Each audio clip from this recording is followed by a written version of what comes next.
Hoy sí que vas a aprender a hacer bucles en Stata. Hoy sí que vas a aprender a hacer bucles en Stata. Hoy sí que vas a aprender a hacer bucles en Stata. Bienvenidos estateros y estateras, ¿cómo están? Mi nombre es Santiago y en el video de hoy vamos a ver por fin bucles.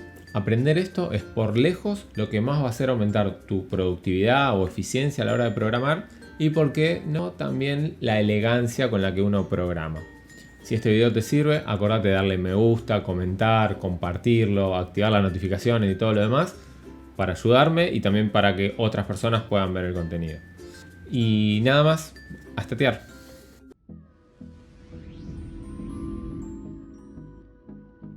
Bueno, ¿qué es un bucle? Un bucle no es más que repetir sentencias o acciones o comandos, como quieran decirle, en donde en cada repetición o iteración, que es como formalmente la vamos a llamar, se modifica alguno de los elementos o alguna de la parte de la línea de código, ¿sí? Entonces vamos a repetir un montón de veces la misma acción, nada más que vamos a ir alterando alguna parte de esa misma sentencia. Poniendo el ejemplo de cómo empieza este video, en donde se repite el mismo video, pero con 3 colores o filtros distintos. Bueno, si nosotros quisiésemos decírselo a la computadora, ¿qué le diríamos? Reproducí el video con filtro rojo, reproducí el video con filtro verde, reproducí el video con filtro azul. Bueno, en vez de decir eso, estaría bueno poder decirle a la computadora, reproducí este video, pero con filtro rojo, con filtro verde y con filtro azul. De esta manera no repetimos, digamos, la parte de reproducir el video. Bueno, lo que vamos a intentar aprender a hacer en Stata es básicamente eso. Hacer todas estas acciones, pero hacerlas para todo este conjunto de elementos, por decirlo de una manera. Después vamos a ver qué es un elemento, digamos. Pero esa es la esencia de lo que queremos lograr. Una cosa a destacar es que esto de los procesos repetitivos o bucles no es algo exclusivo de Stata, sino que es general de todos los lenguajes de programación. Por lo cual es muy importante, porque el día de mañana queremos aprender R, queremos aprender Python o lo que sea, ya cómo armar el bucle va a ser igual. Lo único que va a cambiar es la sintaxis un poco, pero la idea y la lógica va a ser la misma. Lo más importante a la hora de hacer bucles o de aprender a hacer bucles es identificar qué es lo que se tiene que repetir literalmente en cada iteración y qué es lo que va variando, ¿sí? Eso es lo fundamental. Entonces muchas veces lo que conviene es escribir la tarea de forma repetida, no todas las veces que haga falta repetirla, pero repetirla un par de líneas para identificar estos patrones de qué es lo que se repite y qué es lo que tengo que ir variando. Ese para mí es el primer paso para aprender a hacer bucles. Detectar en dónde un bucle sería necesario, por ejemplo, y qué es lo que se está repitiendo. Esa sería la primera tarea, digamos. Una vez que ya identificamos qué es lo que se repetía y qué no, y sabemos cuáles son los elementos que tienen que ir cambiando, viene la parte más difícil, explicarle a Stata esto. Lo que vamos a hacer es identificar 6 componentes que siempre van a encontrar en un bucle. En primer lugar, obviamente el comando que le dice a Stata, mirá que se viene un bucle. O sea, el comando que da inicio al bucle y que en este caso en Stata vamos a ver 2 comandos de estructuras de bucle que son el for each y el for values. Pero existe uno más, pero que no se usa tanto, entonces nos vamos a centrar en esos 2. El segundo componente es el tipo de listado de elementos que van a ir iterando. Es decir, nosotros podemos hacer iterar palabras, números, variables. De alguna manera le tenemos que explicar a Stata qué es lo que va a ir modificándose a medida que vaya corriendo el bucle cada una de sus repeticiones o iteraciones, ¿sí? Entonces, ¿qué es lo que va a ir modificándose dentro del bucle? El tercer componente, que obviamente también va a tener que estar, es el listado de estos elementos. O sea, ya le dijimos qué tipo de elementos van a venir. Bueno, le tenemos que decir el listado. Por ejemplo, en el inicio del video, los elementos serían los 3 colores que aparecían en el filtro de color del video, ¿sí? Rojo, verde y azul. Esos serían los elementos que van a ir iterando en cada una de las vueltas. Si nosotros queremos hacer un bucle que haga algo para determinadas variables, y van a ir iterando variables, bueno, esas variables, ese listado de variables lo vamos a tener que detallar de alguna forma. El cuarto componente es una referencia o un nombre clave, le podemos llamar, en donde dentro del bucle nosotros vamos a tener que identificar los lugares donde se van a tener que ir reemplazando cada uno de los elementos listados. Cada uno de los colores, por ejemplo, en qué parte de la línea de código se van a tener que ir reemplazando. Esto está muy relacionado al concepto de macro local, que si no vieron ese video les aconsejo, porque de esa manera van a entender más fácil cómo es que se invoca, digamos, a cada uno de esos elementos del listado. El quinto componente son las sentencias que se repiten, las que están dentro del bucle, que no necesariamente todas las sentencias tienen que estar asociadas a uno de los elementos que va iterando. Puede haber líneas de código que simplemente se repitan porque se tienen que repetir, pero que no tengan que ir modificando alguna parte de su código. Después lo vamos a ver mejor en el ejemplo, pero básicamente lo que necesitamos son las sentencias que se repiten. Y el sexto componente básicamente sería un delimitador de cuándo empieza el bucle y cuándo termina. Si bien dijimos que el bucle va a empezar con un comando, hay un delimitador, que en este caso son las llaves, que nos va a indicar desde dónde empieza el bucle y dónde termina. Cuáles son las sentencias que se tienen que repetir y dónde sigue el do file normal o las sentencias que no tienen que repetirse. Si bien los bucles es un tema gigante y tiene un montón de complejidades, se pueden hacer, por ejemplo, bucles dentro de bucles, que se le llaman bucles anidados. Se pueden hacer condiciones para que a veces se repitan unas cosas, a veces otras. Pero bueno, como este es un video introductorio de bucles, lo que vamos a hacer es ver la sintaxis del for each y del for values, cuándo se usa uno, cuándo se usa el otro, por qué. Spoiler alert, lo que los diferencia es el tipo de elementos que tienen que ir iterando. Es decir, si son números, si son variables, si son letras. Si les parece, vamos a ver unos ejemplos para ver la manera en que estos componentes aparecen dentro de la sintaxis de Stata y así poder armar nuestros primeros bucles. Así que a estatear. Bueno, arranquemos entonces con el for each. Vamos a identificar los 6 componentes que mencionamos anteriormente. Habíamos dicho que en primer lugar, bueno, obviamente tenía que estar el comando que iba a dar inicio al bucle. En este caso, como pueden ver, es el for each. El otro componente que habíamos dicho era el tipo de listado. Es decir, había que avisarle a Stata qué tipos de elementos iban a ir iterando a medida que iban pasando las vueltas del bucle. En tercer lugar habíamos mencionado, bueno, el listado obviamente, ya sean palabras, letras, números, ahora vamos a ver un poco más en detalle. Después el nombre clave o el nombre con el que nos íbamos a referir a la posición donde se tienen que ir reemplazando los elementos del listado. Después estaban las sentencias a repetir, que es todo lo que se va a ir repitiendo a medida que va pasando el bucle, que puede o no estar referido a ese elemento que va cambiando. Por eso acá dice comandos referidos a nombre clave y comandos no referidos a nombre clave. Ahora lo vamos a ver un poco mejor. Y por último el delimitador, que como pueden ver son las llaves, como habíamos dicho. Entonces así es como quedaría un bucle del for each, ¿sí? En cuanto a sus elementos o componentes, pero el for each tiene una particularidad que no la tiene el for values, que el tipo de listado que puede permitir, digamos, es variante. Entonces acá en este tipo de listado en realidad va a ir con un nombre en particular dependiendo de los elementos justamente que van a ir listados. ¿Qué variantes podemos usar? Bueno, no es más que decir qué palabras van a ir donde está acá tipo de listado, va a ir alguna de estas cosas en verde. Si el listado son letras o números aislados o caracteres simplemente, vamos a usar el in. Es decir, el in nos sirve para cualquier variante, por decirlo de alguna manera, de listados. No sé, acá puedo poner A, B, C, 1, 4... O sea, elementos separados, ¿sí? Que no tienen alguna característica común, digamos. Otra cosa que puedo hacer es utilizar una macro local que ya tenga alojada o guardada palabras o caracteres o números. Entonces, lo que le digo a Stata es que el listado de elementos que yo voy a hacer iterar los vaya a buscar a la local. Entonces le digo, anda a buscarlos a una local y el nombre de la local, ¿sí? Entonces acá yo pondría of local y el nombre de la local. Lo mismo podría hacer con una global. Después, si yo ya sé que el listado contiene números, para que Stata lo trabaje de una manera más eficiente, digamos, le voy a aclarar. El tipo de listado es un numList, una lista numérica. Y obviamente, entonces en el listado voy a tener que poner números. Sí o sí. por último, si el listado contiene variables, nombres de variables, bueno, yo ya le voy a aclarar a Stata que esos elementos son variables. De todas maneras, si yo tengo variables y quiero usar esta variante de poner in y el nombre de las variables, lo puedo hacer. Pero de esta manera, Stata lo haría más eficientemente, digamos. Así que, en principio, acuérdense siempre del in. Y después, cuando van avanzando un poco de última, se pueden ir interiorizando en estas variantes. Bueno, vamos a ver un ejemplo bien fácil para empezar.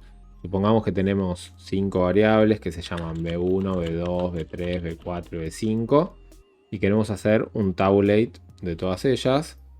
Es decir, si no supiéramos hacer bucles, haríamos tabulate B1, tabulate B2,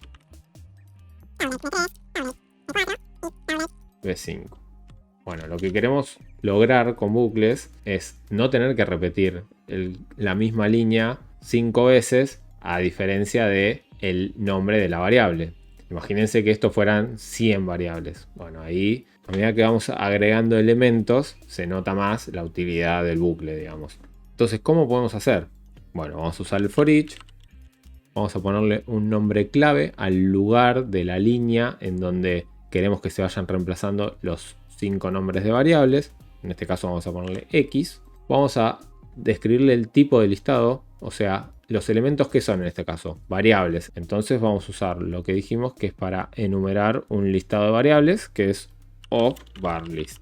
Y después directamente le ponemos el listado de elementos, que en este caso son variables, es decir, los nombres de las variables. B1, B2, B3, B4 y B5. Y fíjense que en el editor de texto de Stata, directamente cuando abrimos la llave también ya nos marca la de cierre, porque se anticipa que la vamos a necesitar, digamos. Entonces después damos un enter. Es importante, hay que dar un salto de línea para que el bucle empiece a funcionar. Y fíjense que en el editor se nos marca una línea que llega hasta donde esté la llave, que nos indica justamente dónde finaliza el bucle. Algo importante que puede parecer un capricho o un gusto es dentro del bucle dejar 4 espacios o un tabulado para todo lo que está, valga la redundancia, adentro del bucle. ¿Y esto por qué es importante? Porque nos permite leer mucho más fácil. Imagínense cuando hay bucles adentro de bucles. Se empieza a hacer una maraña de cosas que si están todas dentro del mismo, imagínense que yo abro otra llave acá. Ya no tengo otra línea acá que me diga de qué bucle a qué de dónde a dónde va el bucle. Entonces es bastante importante, diría, esto de respetar, mantener un espaciado entre las líneas habituales, digamos, y lo que está dentro del bucle. Acá no importa si dejamos alguna línea en blanco. Directamente si no hay nada en blanco, Stata va a ser como si hay un enter nada más. Entonces no pasa nada. Y acá entonces lo que vamos a hacer es escribir el tabulate. Y ahora en lugar de poner el nombre de una variable, porque no es que queremos... Acuérdense que lo vamos a poner una vez sola al tabulate. Entonces no hay una variable que queramos que lo haga, sino que lo haga para las 5. ¿Qué elemento o qué nombre va a ir alojando los nombres de las variables? Bueno, acá le dijimos que ese nombre clave va a ser la X. Entonces a priori yo tendría que poner una X acá. Y que la X vaya valiendo primero B1, después B2, después B3. Pero como si yo solamente pongo X, Stata lo confunde con cualquier otra letra que yo pueda poner, digamos. O sea, si yo pongo una X, lo va a tomar como una X. Entonces yo, para explicarle que en realidad estoy hablando de un nombre clave, lo voy a nombrar como se nombra a las macro locales. Es decir, anteponiendo y terminando con estas comillas especiales.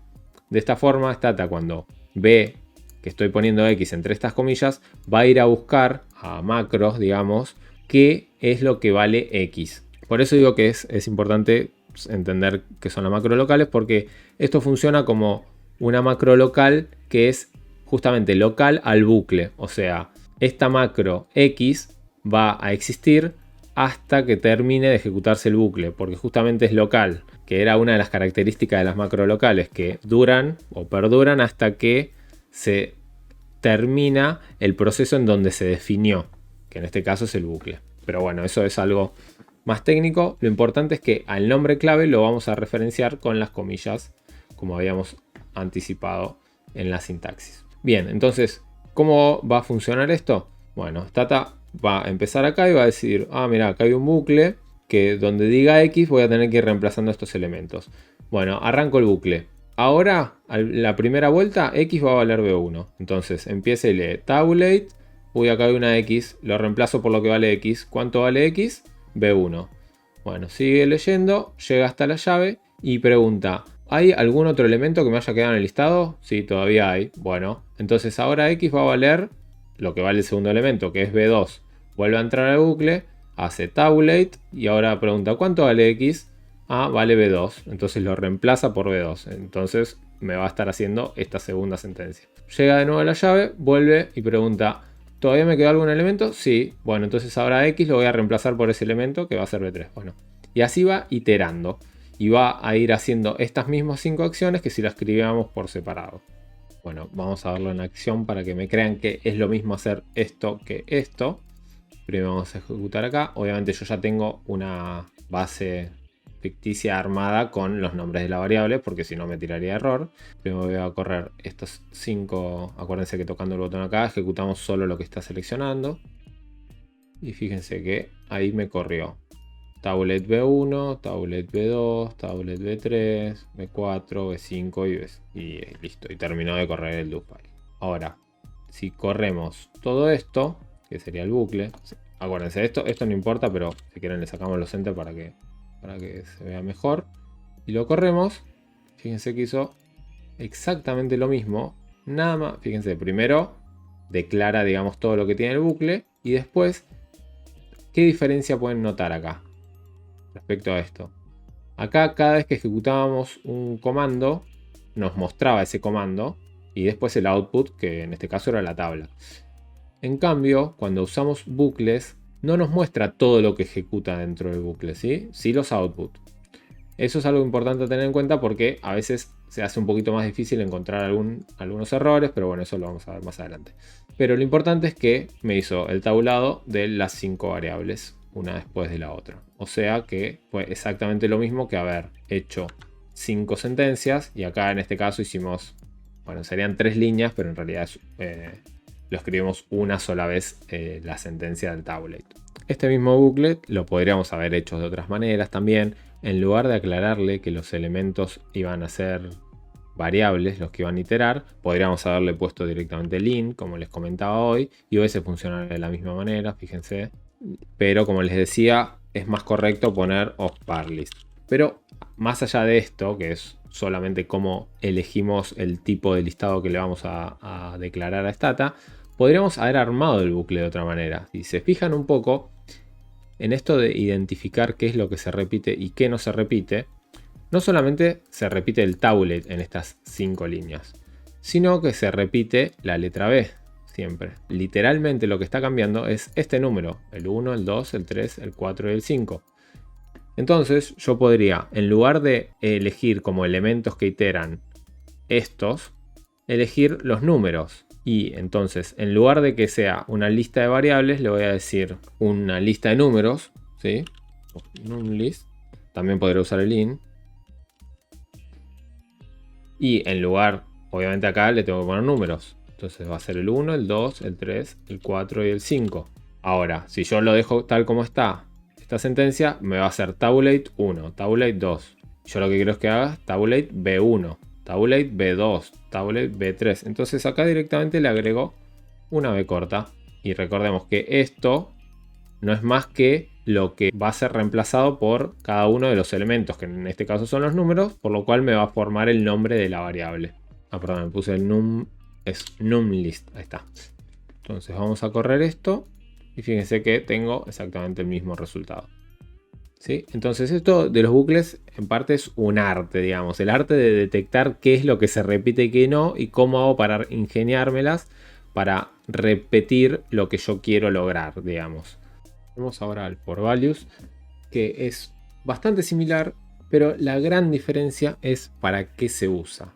Como habíamos visto, en el for each teníamos un tipo de listado que podía variar dependiendo de si usábamos números, variables, letras. En este caso el for values, como su nombre lo dice, es específico para valores. ¿Y por qué es tan útil? Porque a diferencia del for each, en donde los números los íbamos listando, y ponemos el 1, el 2, el 3, el 4, acá disponemos de la opción de definir un rango, digamos. otra vez podemos identificar todos los elementos o componentes del bucle, a excepción del tipo de listado, que en donde no va a haber que explicitarlo porque ya se sabe que son números. Entonces nada más lo vamos a definir a partir de un igual, que en este caso el listado va a ser un rango de números. ¿Qué tipos de rango podemos usar? Bueno, hay un par de opciones, pero las que más se usan son de tal número a tal número, poniendo una barra entre los dos, o si no, de tal número a tal número, pero pasando de tanto en tanto. Es decir, acá podría poner del 1 al 10, pasando de 2 en 2. Entonces sería el 1, el 3, el 5, el 7. Bien, entonces para seguir con el mismo ejemplo de lo que estábamos haciendo antes, este mismo bucle, en donde nosotros estábamos utilizando una lista numérica, habíamos terminado usando, lo podríamos escribir también con un for values. En este caso, no va a ser necesario numerar todos los valores, sino que simplemente le podremos decir del 1 al 5. Entonces haríamos for values, puede ser X o puede ser otro nombre al que le demos, vamos a ponerle X, y ahora le tenemos que explicitar el rango del 1 al 5. De nuevo abrimos la llave, después todo es exactamente igual, ¿sí? De hecho voy a copiar acá. Y acá estaría haciendo exactamente lo mismo este bucle que este, nada más que en uno nos ahorramos de escribir todos los valores. ¿Cuándo entonces for each va a ser más útil o nos va a permitir hacer algo que el for values no? Y cuando, por ejemplo, yo quiera poner valores salteados sin algún rango que pueda determinar fácilmente, no sé, cuando son números, no sé, el 1, el 17, el 23 y el 35, yo qué sé. Entonces no lo puedo determinar con algún rango cierto que salte de tanto en tanto. Ahí me sirve más el for each. Pero si son números que los puedo determinar en un rango, suele ser más fácil, digamos, el for values. Vamos a ejecutar esto para que vean que funciona. Y ahí tenemos nuevamente el mismo bucle, o sea, las mismas 5 tablas. Obviamente que después siempre termina jugando un papel importante la creatividad y la imaginación que tengamos para crear los bucles. Por ejemplo, nosotros podríamos estar abriendo bases de datos en vez de haciendo una tabla. Entonces haremos use, no sé, base A. Imagínense que tenemos una base que se llama así. Use base B, use base C.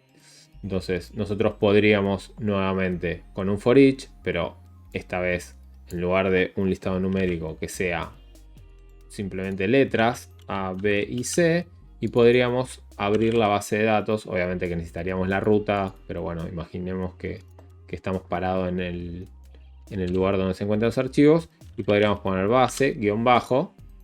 Y fíjense, nuevamente lo único que iteramos son los elementos que difieren en las 3 líneas que estamos ejecutando, ¿sí? Por eso les digo que una buena práctica es primero escribir varias veces las líneas para ver cómo puedo de manera más corta, digamos, extraer los elementos que tienen que ir iterando, en lugar de tener que poner todo el nombre del elemento, que en este caso sería el nombre de una base. Pero ¿qué problema estamos teniendo si ejecutamos, por ejemplo, estas 3 líneas seguidas, consecutivas? Obviamente, si ya tenemos una base abierta, no nos va a dejar abrir otra base sin que o la guardemos o borremos la memoria de esta data usando el clear. Entonces, solamente para que quede ejemplo, yo podría hacer esto, ¿sí? Clear, que sería como se podría hacer o bien agregando la opción clear, pero déjenme hacerlo así para mostrarles que en el bucle no necesariamente todos los comandos tienen que estar referidos a la X. Entonces yo podría hacer eso y agregar el clear, ¿sí? O sea, yo acá puedo agregar todas las sentencias que yo quiera. No tiene nada que ver que aparezca la X, o en este caso la X, pero el nombre clave en todas las líneas. Luego hay un montón de cosas que hay que tener en cuenta cuando hacemos bucles. Como por ejemplo cuando hay más de una cosa que tiene que ir modificándose dentro del bucle, hay una posibilidad de, con algunas artimañas, digamos, ir modificando más de una cosa a la vez. Pero bueno, eso lo vamos a ver más adelante. Por ejemplo, puede ser usando contadores, macros locales como contadores. Pero bueno, también vamos a ver más adelante cómo hacer excepciones. Por ejemplo, yo puedo querer que abra la base cuando es A, pero cuando es B, que abra la base y además haga otra cosa. Solo en el caso de cuando valga B, la X, y después cuando sea C, que vuelva a hacer lo mismo que hacía cuando era A. Esas excepciones, digamos, también se pueden controlar adentro del bucle. también lo vamos a ver más adelante. Y también el tema de los bucles dentro de bucles. Yo acá podría hacer otro for each, no sé, cuando i, en, y podría poner otro listado de elementos y volver a abrir las llaves. Y acá es donde digo que tendríamos que poner otro espacio para que se entienda qué está por dentro del bucle, del segundo bucle en este caso. Bueno, y demás. Hay muchas más cosas para ver de bucles que en algún video de bucles más avanzado les mostraré. Bueno, espero que les haya gustado el video. Acuérdense de darle me gusta, compartir, suscribirse, activar notificaciones, todo. Dejar en la caja de comentarios las dudas que les hayan quedado, que me puede servir como insumo para los próximos videos. Y nada más, nos vemos la próxima. Muchas gracias.